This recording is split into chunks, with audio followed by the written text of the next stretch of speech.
हमारे देश का एक युवा जो नशे की गिरफ्त में है, जिसे नशे ने शारीरिक और मानसिक तौर पर खोखला कर दिया है।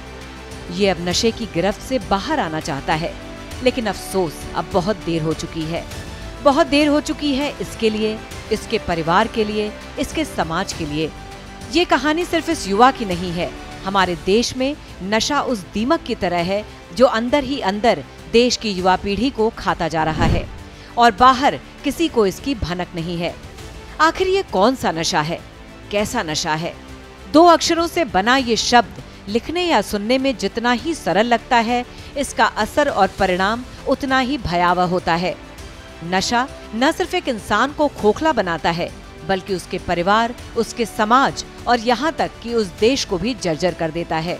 वर्ल्ड ड्रग रिपोर्ट 2022 के मुताबिक पूरी दुनिया में करीब 284 मिलियन लोग ड्रग का सेवन करते हैं। इस रिपोर्ट में भारत को दुनिया के सबसे बड़े अफीम बाजार के रूप में दिखाया गया था। ताजा आंकड़ों की माने तो हमारे देश में 10 साल से लेकर 17 साल तक के 16 लाख बच्चे किसी न किसी नशीले पदार्थ का सेवन करते हैं। तो करीब 2.1% भारतीय ओपियोइड्स, हेरोइन और फार्मास्यूटिकल ओपियोइड्स का नशा करते हैं। वहीं 10 साल से लेकर 75 साल तक के तकरीबन 2.8% भारतीय भांग, चरस और गांजा का सेवन करते हैं। हमारे देश में गांव से लेकर बड़े महानगरों तक नशा अपने पैर पसार चुका है। ड्रग्स कंजम्पशन के मामले में ग्रामीण इलाकों में गोवा 78% और पंजाब 77.5% के साथ पहले और दूसरे नंबर पर आते हैं, जबकि शहरों में नशाखोरी के मामले में मिजोरम 91% और मेघालय 90.7% के साथ सबसे आगे हैं।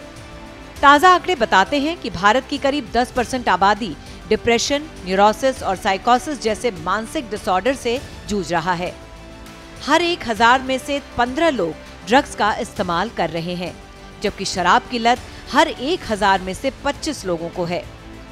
भारत में युवाओं की संख्या पूरे वर्ल्ड में सबसे ज्यादा है।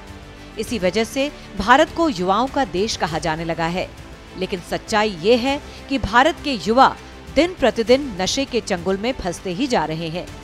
नशे ने न जाने कितनी माओं की कोख उजाड़ दी है, अनगिनत बच्चों को यतीम बना दिया है और सैकड़ों हजारों महिलाओं को विधवा बना दिया है। फिर भी नशे से मुक्ति की राह आसान होती नहीं दिख रही है। हमारे समाज में नशे के बेलगाम होने के कई कारण हैं, जैसे मॉडर्न लाइफस्टाइल, काम और परिवार का स्ट्रेस, गरीबी और बेरोजगारी, जागरूकता की कमी, बच्चों का गलत संगति में पड़ना, माता पिता का बच्चों को समय न देना, आसानी से नशा मुहैया हो जाना, सिनेमा या इंटरनेट के जरिए ड्रग्स को ग्लोरीफाई करना या स्टेटस सिंबल के तौर पर दिखाना, सरकार का अपने हितों को देखना, एकल परिवार में तेजी से बढ़ोतरी। ये सारे कारण कहीं न कहीं टीनेजर्स या यंग लोगों को नशे की तरफ ढकेलने के लिए काफी हैं। नशे में पड़कर लाखों युवा बर्बाद हो चुके हैं और भविष्य में अनेक तैयार हैं। लेकिन उत्तर प्रदेश की योगी सरकार ने नशे से होने वाले नुकसान को समझकर समय रहते इस पर काबू पाने के लिए पूरे प्रदेश में कई विशेष मुहिम चलाई है। खास तौर पर अगर नोएडा की बात करें तो जिला प्रशासन नशे पर लगाम लगाने के लिए पूरी तरह से प्रतिबद्ध नजर आ रही है। नोएडा पुलिस की सख्ती और मुस्तैदी के बाद अब यहाँ नशे के ऊपर काफी हद तक लगाम लगाई जा चुकी है। आज का नोएडा नशा मुक्त होगा। आज के नोएडा की यंग जनरेशन नशा करने के बजाय देश की तरक्की में अपनी भागीदारी निभाएगी। आज का नोएडा कैंपेन के तहत नोएडा पुलिस और प्रशासन जिले के स्कूल, कॉलेज और यूनिवर्सिटीज में कैंप लगाकर यंग जनरेशन और उनके परिवार वालों को नशे से होने वाले दुष्प्रभावों के बारे में जागरूक करने का प्रयास करेंगे।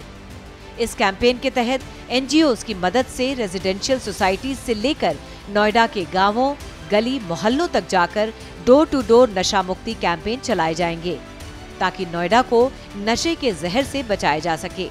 आज का नोएडा कैंपेन के जरिए नोएडा पुलिस, नोएडा प्रशासन, नोएडा वासी और योगी सरकार सबका एक ही प्रयास है, नशा मुक्त नोएडा का निर्माण।